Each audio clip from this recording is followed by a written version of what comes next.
Capítulo 26 el segundo censo de Israel. Este estudio tiene que ver con este segundo conteo que el Señor ordenó a Moisés realizar.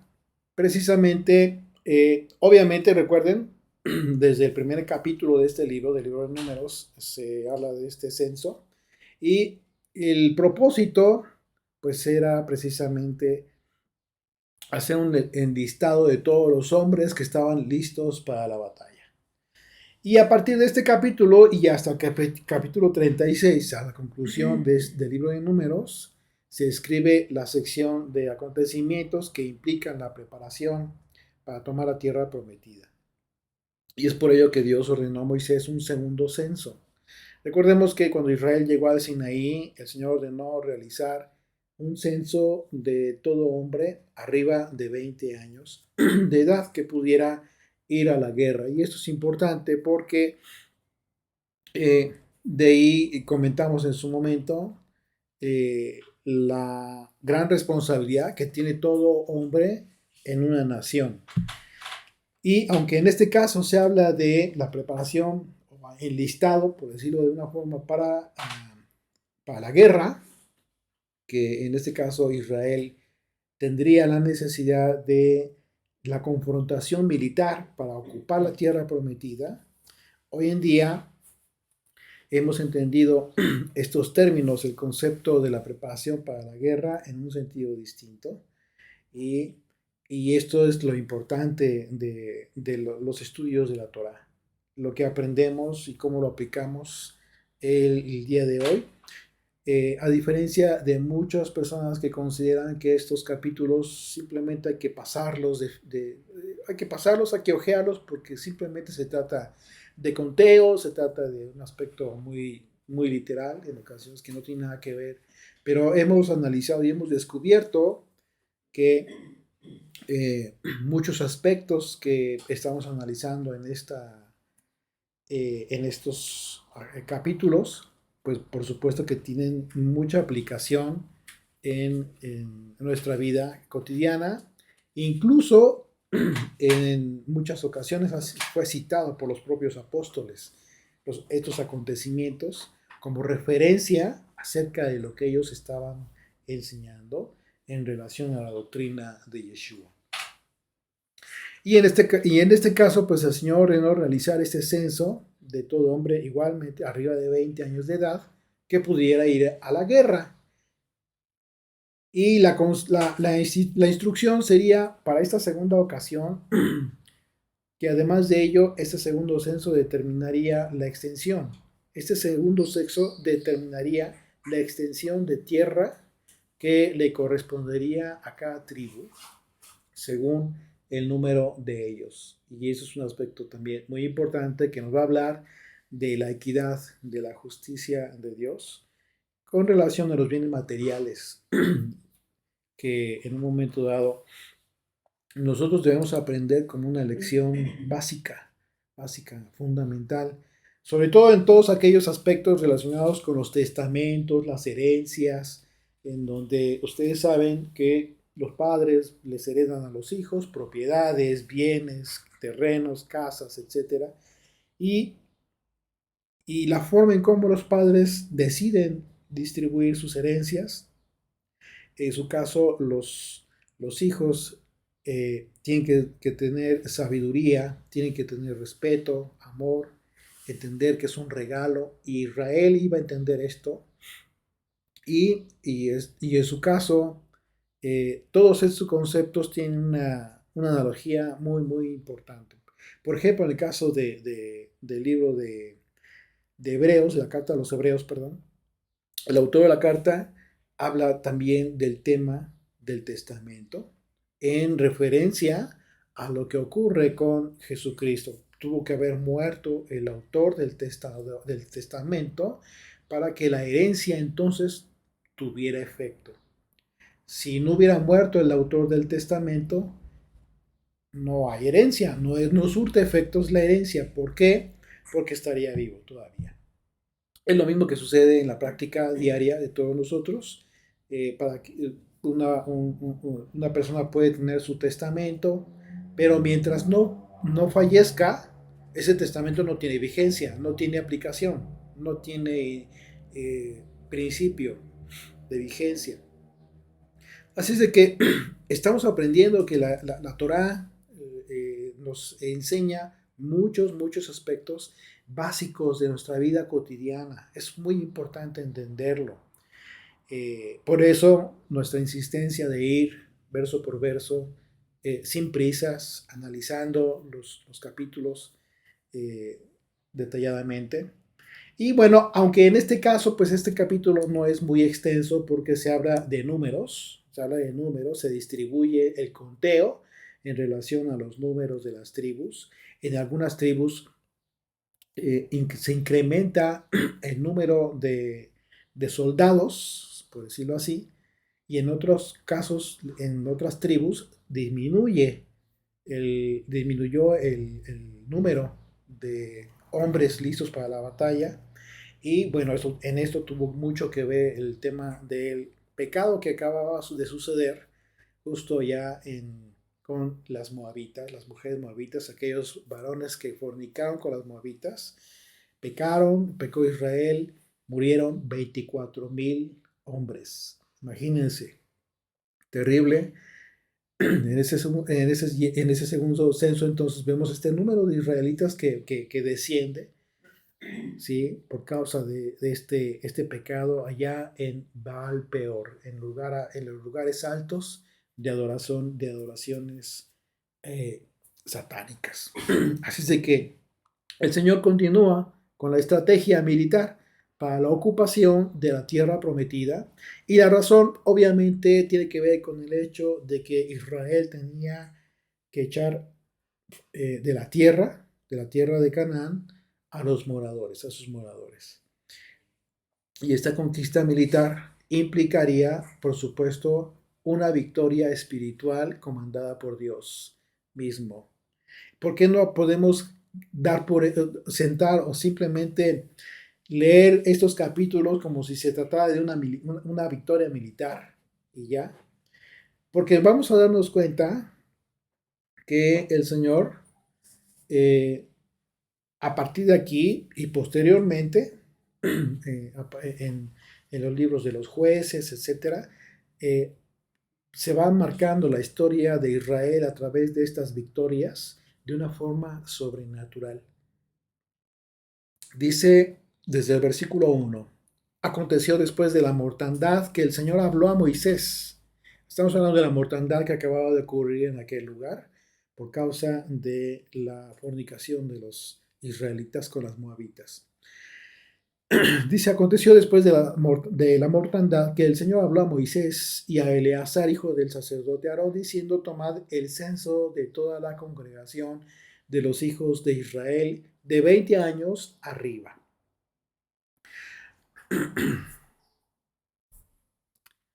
De 20 años arriba, por las casas de sus padres, todos los que puedan salir a la guerra en Israel.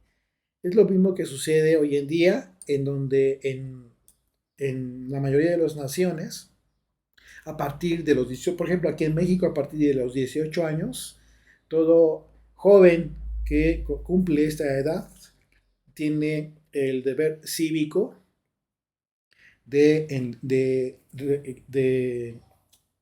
hacer su servicio militar. Aquí se le llama el servicio militar. ¿Y qué significa esto? Bueno, que queda registrado, queda enlistado para el caso de que en un momento sea requerida su presencia por la nación. Muchos consideran que esto no debería de hacerlo un creyente, pero eso es un error. Esto es un error y la razón es simple, la razón es obvia. Nosotros podemos ver en el capítulo 29 de Jeremías cómo el Señor instruyó a Israel, al pueblo que estaba cautivo allá en Babilonia, de la forma en cómo debían comportarse, haciendo caso a las autoridades, orando por las autoridades en todo, a fin de que a la nación en donde estuvieran ellos le fuera bien, porque a ellos les iría bien. habla de una actitud de obediencia a las instrucciones de las autoridades que estaban rigiendo aquella nación en su momento. Independientemente de que a su tiempo Babilonia tuvo su juicio, eso es otra cosa. En su momento Dios instruyó a Judá, a Israel, ya en el cautiverio, a través de Jeremías, de esta carta, la forma en cómo debían vivir. Así es de que tenían que trabajar por la nación, tenían que esforzarse y orar por las autoridades, tenían que someterse a las autoridades, en fin, es importante esto. Entonces, un creyente debe basar su vida, sus pasos, sus decisiones justo en la escritura, en la enseñanza que nos deja todos los acontecimientos, sobre todo los acontecimientos, por supuesto, en donde Dios establece reglas de cómo debemos comportarnos en aquel entonces, por ejemplo, en la dispersión. Hoy en día, en la dispersión también. Estamos en la dispersión de las naciones y estamos bajo la autoridad de naciones, de gobernadores que son gentiles, la mayoría de ellos, que no son creyentes, que no están sometidos al gobierno de Dios, pero tenemos una instrucción del Señor. ¿Cuál es? Ser obedientes a las autoridades. Y de esto nos habla el apóstol Pablo también, en la carta a los romanos. Así es de que, bueno, es importante esto, considerarlo. ¿Cómo es que Dios aquí, desde aquí, da esta enseñanza? Todo hombre arriba de 20 años debía enlistarse para la batalla. Y Moisés y el sacerdote Eleazar hablaron con ellos en los campos de Moab, junto al Jordán, frente a Jericó, diciendo, contaréis el pueblo de 20 años arriba, como mandó el Señor a Moisés y a los hijos de Israel que habían salido de tierra de Egipto. Y bueno, para este entonces los israelitas arriba de 20 años que podían salir a la guerra ya se había reducido en un número de 1820 soldados. A pesar de todo, pues bueno, pasaron todos estos años, estamos hablando ya casi 40 años, en donde se redujo este número, a pesar de haber incrementado muchísimo más, porque ya habían pasado muchos años. Y esto, pues, por supuesto, que tiene que ver con el gran número de hombres que recientemente habían sido muertos allá por el pecado de Baal Peor. En este punto, es importante hacer notar que efectivamente se redujo este número de hombres arriba de 20 años que podían ir a la guerra, pero esto, fíjense bien, no significa necesariamente que el número de todos los israelitas, hablando del pueblo en general, haya mermado. Porque recordemos que el censo solo incluía a hombres arriba de 20 años, pero no incluía a mujeres y niños. Se redujo el número de hombres, pero no el número de mujeres y niños. Además de que la orden dada por Dios para que murieran en un momento dado por causa del pecado, fueron para los hombres, para los que cayeron en pecado de fornicación. Así es que hay que considerar esto es importante porque aquí específicamente en este capítulo se habla de un censo de los hombres que estaban listos para la batalla. No se habla de un censo general de toda la población. ¿Okay? De modo que es importante hacer notar esta consideración, ya que el enfoque del censo tiene que ver con la capacidad militar con la que contaba Israel en ese momento, la cual es de suma importancia si consideramos que es justo a partir de que Israel comenzaría a ocupar la tierra prometida en que requería de mayor capacidad militar. Por favor. Es aquí donde la estrategia de Dios implica su presencia en medio de su pueblo. Eso es muy importante, porque es lo sobrenatural de Dios lo que hace que Israel gane las batallas, lo que siempre hizo que Israel ganara las batallas, tanto en el terreno físico como en el terreno espiritual. Así es de que en esta estrategia Dios manifestaría a Israel que sería su poder y no la audacia de los israelitas, lo que les daría una y otra victoria en las batallas para conquistar la tierra prometida. Así de que esto fue demostrado en las guerras que Israel tuvo contra sus enemigos de otras naciones. Y el poder de Dios siempre, siempre fue manifestado, siempre fue manifiesto a los ojos de los propios israelitas, quienes incluso haciendo uso de instrumentos, del viento, para que fuese Dios quien se manifestara como el que pelea por su pueblo, ellos mismos fueran testigos de que su comandante, de que quien guiaba su batalla y quien ganaba su batalla era Dios. Así es de que eso es bien importante. Vamos a leer un capítulo de Jueces, el capítulo 7, por favor. Acompáñenme a leer el capítulo 7 del libro de los Jueces. Y vamos a ver un evento, un acontecimiento, pero vamos a leerlo con este propósito. Quiero que pongamos atención, quiero pedirles que pongamos atención en el propósito. ¿Cuál fue el propósito de los censos? Y cómo es que Dios, a pesar de los censos, muy a pesar de los censos, aunque fueran muchos, aunque fueran millares de los soldados listos para la batalla de Israel, el Señor siempre quiso demostrarle a su pueblo que era Dios quien ganaba las batallas por su pueblo.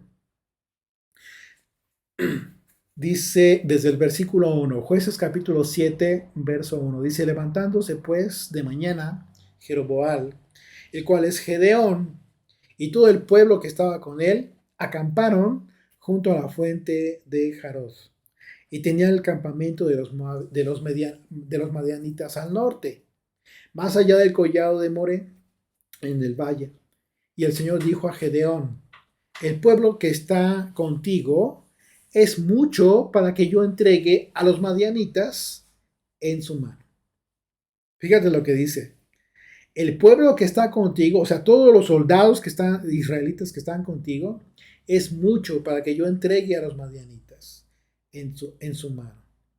Y fíjate lo que dice, no sea que se alabe Israel contra mí, diciendo, mi mano me ha salvado. ¿Qué nos dice aquí este pasaje? Nos está diciendo claramente que la naturaleza del hombre, la naturaleza que traemos es la ingratitud. Y esto lo vimos en cada acontecimiento en el proceso desde que salieron de Egipto los israelitas. Siempre se manifestaban en gratitud, de repente se olvidaban de las maravillas que Dios hacía por ellos, cómo es que los salvaba, cómo es que los alimentó, cómo es que les dio agua, y al principio de cada adversidad ya comenzaban a llorar y se olvidaban de todas las maravillas de Dios. Y entonces aquí dice, no quiero que Israel piense que es muy poderoso militarmente hablando y al rato piensa que es por ellos que ganan la guerra. No, es por mí. Fíjate lo que está diciendo. Dice, no sea que se alabe Israel contra mí, diciendo, mi mano me ha salvado. Y entonces aquí viene la estrategia militar para demostrarle no solo a los israelitas, sino a las naciones extranjeras lo poderoso que era el Dios de Israel. Dice el verso 3, ahora pues, haz pregonar en oídos del pueblo diciendo, quien te ama y se estremezca, madrugue y devuélvase desde el monte de Galaad. Y se devolvieron de los del pueblo 22,000 y quedaron 10,000. Y el Señor dijo a Gedeón, aún es mucho pueblo, llévalos a las aguas y allí te los probaré. Y del que yo diga, vaya este contigo, irá contigo. Mas de cualquiera que yo te diga, este no vaya contigo, el tal no irá. Entonces llevó el pueblo a las aguas y el Señor dijo a Gedeón, cualquiera que lamiere, dice, ¿dónde me quedé? Sí, dice cualquiera que lamiere las aguas con su lengua, como lame el perro, aquel pondrás aparte. Asimismo a cualquiera que se doblare sobre sus rodillas para beber, y que fuere el número de los que lamieron, llevaron el agua con la mano a su boca, 300 hombres. Y todo el resto del pueblo se dobló sobre sus rodillas para beber las aguas. Aquí la actitud, aquí lo que estaba Dios viendo era la actitud con la que iban a beber agua.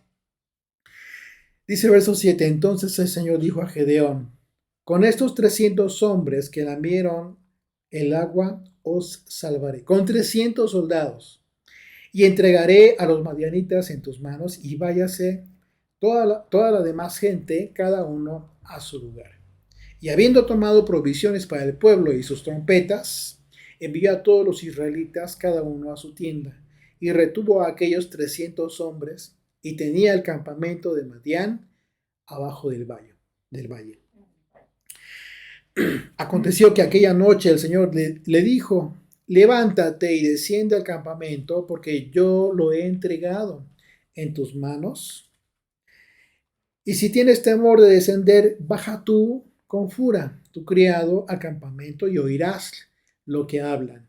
Y entonces tus manos se esforzarán. Fíjate bien lo que dice. A pesar de eso, no significa que no iban a hacer nada. Dice, y entonces tus manos se esforzarán y descenderás al campamento. Y él descendió con fura, su criado, hasta los puestos avanzados de la gente armada que estaba en el campamento. Y los madianitas y los amalecitas y los hijos del oriente estaban tendidos en el valle como langostas en multitud. Imagínate cuántos eran. Y sus camellos eran innumerables como la arena que está en la ribera del mar, en multitud. Cuando llegó Gedeón, he aquí que un hombre estaba contando a su compañero un sueño, diciendo, he aquí yo soñé un sueño. Veía un pan de cebada que rodaba hasta el campamento de Madián. Y llegó a la tienda y la golpeó de tal manera que cayó y la trastornó de arriba a abajo. Y la tienda cayó. Verso 14 dice, y su compañero respondió y dijo, esto no es otra cosa sino la espada de Gedeón. Tuvo revelación de este hombre, dice, hijo de Joás, varón de Israel. Dios ha entregado en sus manos a los madianitas con todo el campamento. Cuando Gedeón oyó el relato del sueño y su interpretación, adoró y vuelto al campamento de Israel, dijo, levantaos, porque el Señor ha entregado el campamento de Madián en vuestras manos. Y repartiendo los 300 hombres en 3 escuadrones, dio a todos ellos, ¿qué dio? Trompetas en sus manos, shofares listos para tocar, para hacerlo sonar, y cántaros vacíos con teas ardiendo dentro de los cántaros. Luces, luz y viento, con toda la implicación espiritual, sobrenatural que esto tiene en todas las profecías que ustedes ya conocen. Verso 17, y les dijo, miradme a mí y haced como hago yo. He aquí que cuando yo llegue al extremo del campamento, haréis vosotros como yo hago. Yo tocaré la trompeta y todos los que estarán conmigo. Y vosotros tocaréis entonces las trompetas alrededor de todo el campamento y diréis, ¿qué iban a decir? Por el Señor y por Gedeón. Por Yud-Hei Vab-Hei y por Gedeón. Llegaron pues Gedeón y los 100 hombres que llevaba consigo al extremo del campamento al principio de la guardia de la medianoche, cuando acababan de renovar los centinelas, y tocaron las trompetas, y quebraron los cántaros que llevaban en sus manos, y los 3 escuadrones tocaron las trompetas igualmente, y quebrando los cántaros, tomaron en la mano izquierda las teas, y en la derecha las trompetas, con que tocaban y gritaban por la espada de Yud-Hei-Bab-Hei y de Gedeón. Y se detuvieron y se estuvieron firmes cada uno en su puesto en derredor del campamento. Entonces todo el ejército echó a correr dando gritos y huyendo, todos los enemigos. Y los 300 tocaban las trompetas, y el Señor puso la espada de cada uno contra su compañero en todo el campamento. Y el ejército huyó hasta Bet-Sita en dirección a Cerera y hasta la frontera de Abel Meola en Tabat. Y juntándose los hijos de Israel en Neftalí y Aser y de todo Manasés siguieron a los madianitas. Gedeón también envió mensajeros por todo el monte de Efraín diciendo: descended al encuentro de los madianitas, tomad los vados de Bet-Bara y del Jordán antes que ellos lleguen. Y juntos todos los hombres de Efraín tomaron los vados de Bet-Bara y del Jordán y tomaron a 2 príncipes de los madianitas, Oreb y Zeb, y mataron a Oreb en la peña de Oreb y Zeb, y a Zeb lo mataron en el lugar de Zeb. Y después que siguieron los madianitas, trajeron las cabezas de Oreb y de Zeb a Gedeón al otro lado del Jordán. ¿Qué nos dice este capítulo? Nos dice la estrategia de Dios para ganar las batallas. Y entonces tú te puedes dar cuenta perfecto que no tiene que ver solamente con una estrategia militar y una confrontación militar. Lo que nos dice la Escritura en todo el Antiguo Testamento y lo que nos da, nos proporciona es una enseñanza de vida. Tu batalla hoy en día no necesariamente la vas a pelear confrontándote tú. ¿Por qué? Porque es Él quien pelea las batallas, tus batallas. Tú tienes que orar al Señor, tienes que entregarle tus aflicciones al Señor y Él es el quien va a ganar la batalla. Y Él te va a dar instrucciones a fin de que tú, ¿qué es lo que tienes que hacer? Bueno, ya tenemos la Escritura. No esperes como que de la nada te hable el Señor, porque Él ya escribió su palabra. Él ya nos ha entregado su palabra, su instrucción, y tenemos instrucciones acerca de lo que debemos hacer en cada circunstancia en la que nos encontremos. Por eso es importante conocer la Escritura. De manera que Dios siempre es quien en realidad pelea las batallas de Israel desde la antigüedad. Y es Él quien pelea nuestras batallas también hoy en día. Por ello es necesario y muy importante la forma en que Dios actúa respecto a su pueblo en cualquier circunstancia, porque de esta manera, como podemos llegar a es la forma en como nosotros podemos llegar a conocer a Dios.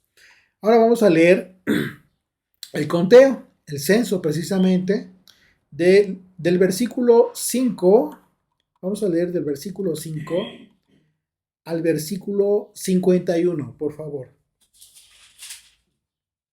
Del versículo 5 al 51, por favor. Rubén, primogénito de Israel, los hijos de Rubén, de Enoc, la familia de los enoquitas, de Falú, la familia de los faluitas, de Asrón, la familia de los esronitas, de Carmí, la familia de los carmitas. Estas son las familias de los rubenitas, y fueron contados de ellas 43,730. Los hijos de Falú, Eliab. Los hijos de Eliab, Nemuel, Datán y Abiram. Estos Datán y Abiram fueron los del consejo de la congregación que se rebelaron contra Moisés y Aarón con el grupo de Coré, cuando se rebelaron contra el Señor. Y la tierra abrió su boca y los tragó a ellos y a Coré, cuando aquel grupo murió, cuando consumió el fuego a 250 varones para servir de escarmiento. Mas los hijos de Coré no murieron. Los hijos de Simeón por sus familias, de Nemuel, la familia de los nemuelitas, de Jamín, la familia de los jaminitas, de Jaquín, la familia de los jaquinitas, de Sera, la familia de los seraitas, de Saúl, la familia de los saulitas. Estas son las familias de los simeonitas, 22,200. Los hijos de Gad por sus familias: de Zephón, la familia de los Zephonitas; de Agi, la familia de los Agitas; de Suni, la familia de los Sunitas; de Osni, la familia de los Osnitas; de Eri, la familia de los Eritas; de Arod, la familia de los Aroditas; de Areli, la familia de los Arelitas. Estas son las familias de Gad, que fueron contados de ellas 40,500. Los hijos de Judá: Er y Onán. Y Er y Onán murieron en la tierra de Canaán. Y fueron los hijos de Judá por sus familias: de Selá, la familia de los Selaitas; de Fares, la familia de los Faresitas; de Sera, la familia de los Seraitas. Y fueron los hijos de Fares: de Gerón, la familia de los Geronitas; de Amul, la familia de los Amulitas. Estas son las familias de Judá, y fueron contados de ellas 76,500. Los hijos de Isaacar por sus familias: de Tola, la familia de los Tolaitas; de Fua, la familia de los Funitas; de Jasub, la familia de los Jasubitas; de Simrón, la familia de los Simronitas. Estas son las familias de Isaacar, y fueron contados de ellas 74,300. Los hijos de Zabulón por sus familias: de Sered, la familia de los Sereditas; de Elón, la familia de los Elonitas; de Jalel, la familia de los Jalelitas. Estas son las familias de los Zabulonitas, y fueron contados de ellas 70,500. Los hijos de José por sus familias: Manasés y Efraín. Los hijos de Manasés: de Maquir, la familia de los Mariquitas. Maquiritas. Y Maquir engendró a Galad, y Galad a la familia de los Galaditas.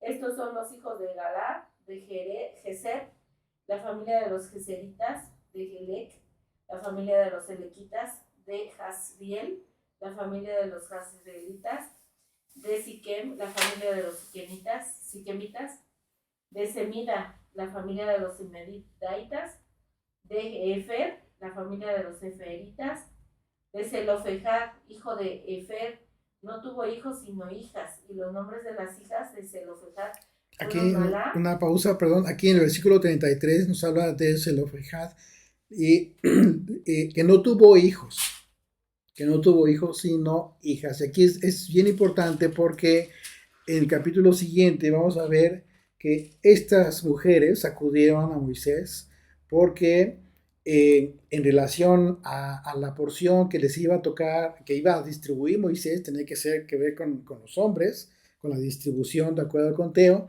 Entonces ellas dicen: ¿y nosotras qué?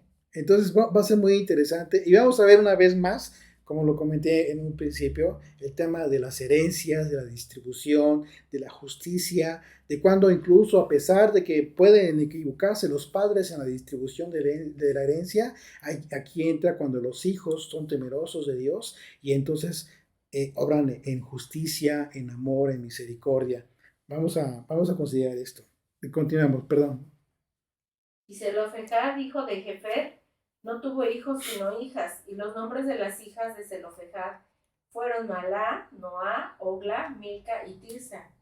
Estas son las familias de Manasés, y fueron contados de ellas 52,700.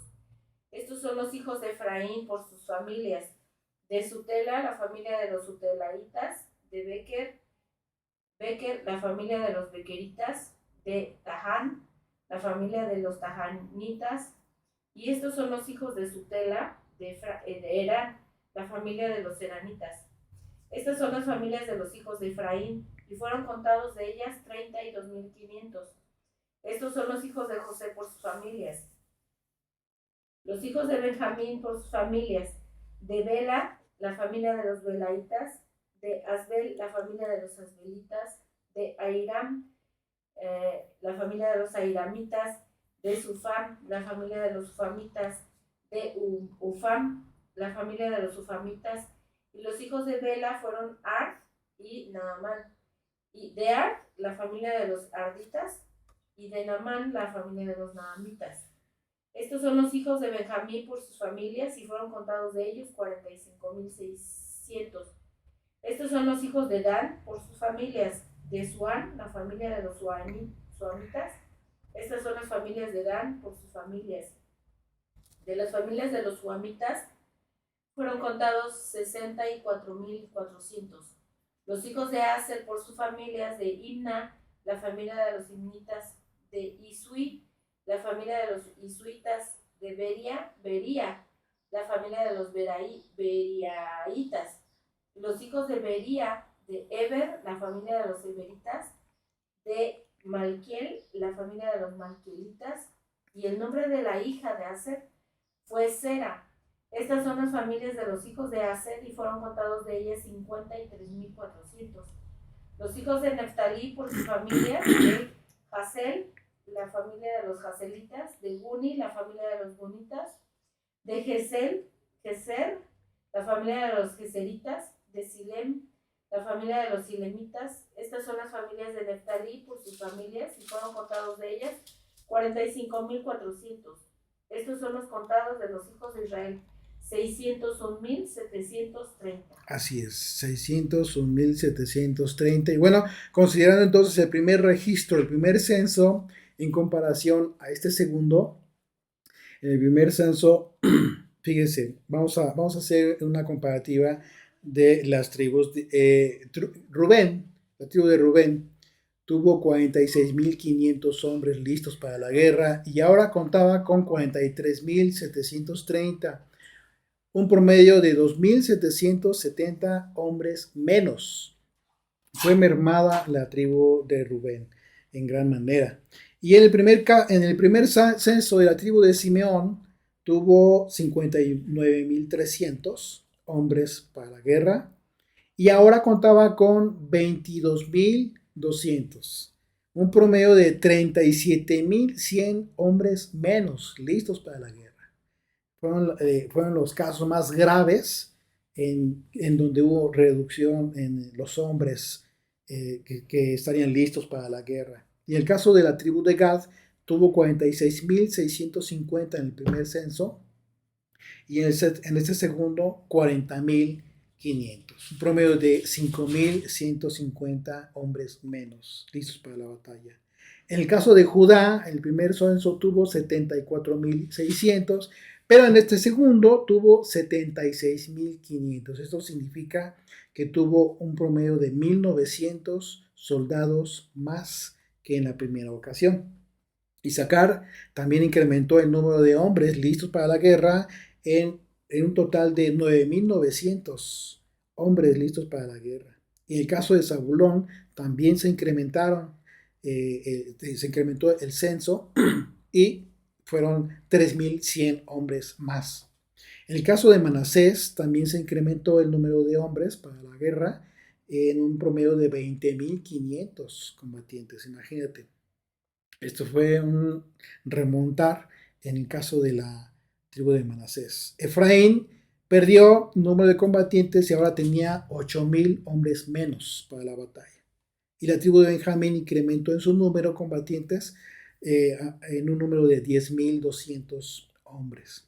La tribu de Dan resultó con un número mayor de 1,700 hombres listos para la batalla. Y el caso de la tribu de Aser contaba con 11,900 hombres más que en el primer caso. La tribu de Neftalí en esta ocasión contaría con 8,000 hombres menos que estaban listos para la batalla. De manera que en el conteo general de este segundo censo, los ejércitos de Israel contarían con 1,820 hombres menos listos para la guerra ya en general, en comparación al conteo, al censo, al primer censo que se realizó en aquella ocasión. Y ahora, que en aquella ocasión, ¿cuántos fueron? Fueron un total de 603,550 hombres. Así de que, pues bueno, una de las consecuencias con las cuales cargó Israel. Pero aquí vemos confirmado una vez más que, bueno, desde el primer capítulo de Números, vemos que se lleva este primer censo y aún no entraban todavía para conquistar la batalla, la tierra prometida. Ahorita ya estaban comenzando y el número de combatientes había reducido. ¿Qué es lo que le estaba diciendo Dios a Israel? A esa generación que ya era de un pensamiento distinto, esta generación que sí le creyó a Dios acerca de conquistar la tierra. A pesar de los gigantes, a pesar de toda lo poderoso que eran aquellos reinos, aquellas naciones, en esta ocasión, esta generación sí le creyó al Señor. Lo que no hicieron aquellos que de hace 40 años y que por esa razón se quedaron durante todo ese tiempo dando vueltas en el desierto. Dice el verso 52, continuamos ahí, dice, y habló el Señor a Moisés diciendo, a esto se repartirá la tierra en heredad por la cuenta de los nombres. A los más darás mayor heredad, a los menos menor. Y a cada uno se le dará su heredad conforme a sus contados. ¿Ya se dieron cuenta? Por eso era importante el conteo. Además de que obviamente el censo tenía propósitos militares, en esta segunda ocasión el propósito era la distribución de la tierra prometida. Verso 55. Pero la tierra será repartida por suerte, dice. Y aquí esto es importante, dice, bueno, y por los nombres de las tribus de sus padres heredarán. Conforme a la suerte será repartida su heredad entre el grande y el pequeño. Y bueno, como vemos aquí, el principio de equidad establecido por el Señor implicó que las tribus que tuvieran mayor número de contados se les daría una mayor heredad. Y era obvio, esto implicaría que no solamente eran más hombres, sino más mujeres y niños, mucho más. Así es de que una porción mayor de tierra se les daría a los que más tuvieran, y a los que menos hombres contados tuvieran, se les daría una porción menor. El mandamiento que está dando aquí el Señor, describe que por suerte sería repartida la heredad entre el grande y el pequeño. Y esto, por supuesto que no tiene que ver con lo que hoy en día se entiende en el común de la gente por suerte. Vamos a echarnos un volado y a ver cuál de todas estas tierras te toca. No tiene nada que ver con eso. Recuerden que esto tiene que ver con las suertes, con aquello que consultaba el pueblo a través del sumo sacerdote, a través de estas piedras que el sumo sacerdote tenía en su pectoral, el Urim y el Tumim. Así es de que a eso se refiere la escritura siempre que habla el Señor de suertes. Era esto, era consulta a Dios. Dios era quien iba a decidir en su momento esto cuando habla de suertes. Es decir, lo que está diciendo el Señor, me van a consultar, en su momento yo lo decidiré. Y continúa, dice el verso 57, los contados de los levitas por sus familias son estos: de Gersón, la familia de los gersonitas; de Coat, la familia de los coatitas; de Merari, la familia de los meraritas. De estas son las familias de los levitas: la familia de los libnitas y la familia de los hebronitas; la familia de los moitas; la familia de los musitas; la familia de los coreitas. Y Coat engendró a Amram. La mujer de Amram se llamó Jocabed, hija de Leví, que le nació a Leví en Egipto. Esta dio a luz a Amram, a Aarón y a Moisés, y a María, su hermana. Y a Aarón le nacieron Nadab y Abiú, Eleazar e Itamar. Pero Nadab y Abiú murieron cuando ofrecieron fuego extraño delante del Señor. De los levitas fueron contados 23,000. Todos varones de un mes arriba, porque no fueron contados, y aquí es importante, porque no fueron contados entre los hijos de Israel, por cuanto que no les había de ser dada heredad entre los hijos de Israel. Aquí podría haber alguna confusión, de repente, al leer que fueron contados los de la tribu de Leví. Sin embargo, no se considera que hayan sido contados para la guerra. Esto es importante.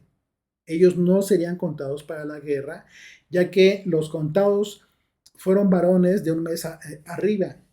Esto significa que el censo relativo a los de la tribu de Leví fue especial y por lo tanto no estarían contados entre los disponibles para la guerra. Y la razón fue por la misma que operó en el primer censo, porque los levitas estarían sirviendo en el tabernáculo del Señor. Esa sería su heredad. El Señor es su heredad. Es la razón por la que en la escritura se dice en la escritura que no fueron contados entre los hijos de Israel. O sea, aquí, ¿qué significa esto? ¿Qué significa que no hayan sido contados entre los hijos de Israel? Porque ellos no se les repartiría tierra en heredad. El propósito de este censo primordial era los contados para la repartición de la tierra. Por eso dice que no fueron contados entre ellos para ese propósito. Recordemos que el Señor estableció que Él sería su heredad, la heredad de los levitas, por cuanto que servirían en el tabernáculo. Números capítulo 18, ahí en el verso, a partir del verso 20, dice, y el Señor dijo a Aarón, de la tierra de ellos, de la tierra de Israel, no tendrás heredad, ni entre ellos tendrás parte. Yo soy tu parte y tu heredad en medio de los hijos de Israel. Y he aquí, yo he dado a los hijos de Leví todos los diezmos en Israel por heredad, por su ministerio, por cuanto ellos sirven en el ministerio del tabernáculo de reunión. Este es uno de los aspectos que hemos mencionado con constancia, muy seguido, en los estudios relativos a este tema. ¿Por qué? Precisamente porque los levitas en su momento tuvieron restricción para adquirir riquezas que no fueran todo lo relacionado con el servicio en el tabernáculo y en el templo. Así de que, y bueno, ya en su momento hemos hablado mucho del tema del diezmo. Ese fue el propósito de los diezmos. Por esa razón es la principal. Es la principal razón por la cual después de que concluyó el servicio levítico, el sacerdocio, después de la destrucción del templo, su servicio, ya no se cumpliría esto que estamos leyendo en Números 18, el servicio de los levitas en el tabernáculo. Así es de que el tema del diezmo quedó suspendido a partir de la destrucción del templo con mucha lógica. Porque además podemos ver que paralelamente Jesucristo, Yeshua, el Señor, jamás pudo haber enseñado a sus apóstoles que recibían los diezmos y las ofrendas que debía el pueblo, incluso los apóstoles debían enseñar que el pueblo debía cumplir llevando todo esto al templo. Pues ahí estaban los levitas, todavía estaban dependiendo de esto, de este mandamiento, dependiendo de esta provisión que desde entonces el Señor le dio a los levitas. Así es de que hemos hablado mucho de ese tema y aquí lo confirmamos. Confirmamos que efectivamente aquí en Números capítulo 26 el Señor le dice a Moisés que los levitas no iban a ser contados entre el pueblo para la repartición de la tierra. Recordemos que en la antigüedad, sobre todo, una de las mayores, más importantes fuentes de recursos, pues era la tierra. Así es de que imagínate que sin tierra ellos, ¿qué podrían hacer? Pues depender del cumplimiento fiel del mandamiento establecido por Dios en relación a los diezmos y las ofrendas, que era dispersada entre estos varones y sus familias que servían en el templo. No como ahora, que equivocadamente o mañosamente andan queriendo decir a la gente que todavía tienen que cumplir con diezmos de esta naturaleza. Pues nada que ver, olvídense de eso. Una cosa es que del corazón agradecido de las personas quieren apoyar, con lo que quieran apoyar, con lo que puedan apoyar a un servicio, un ministerio, pero eso no tiene que ver ni con ofrendas desde el concepto bíblico, ni con, mucho menos, con diezmos de ninguna manera.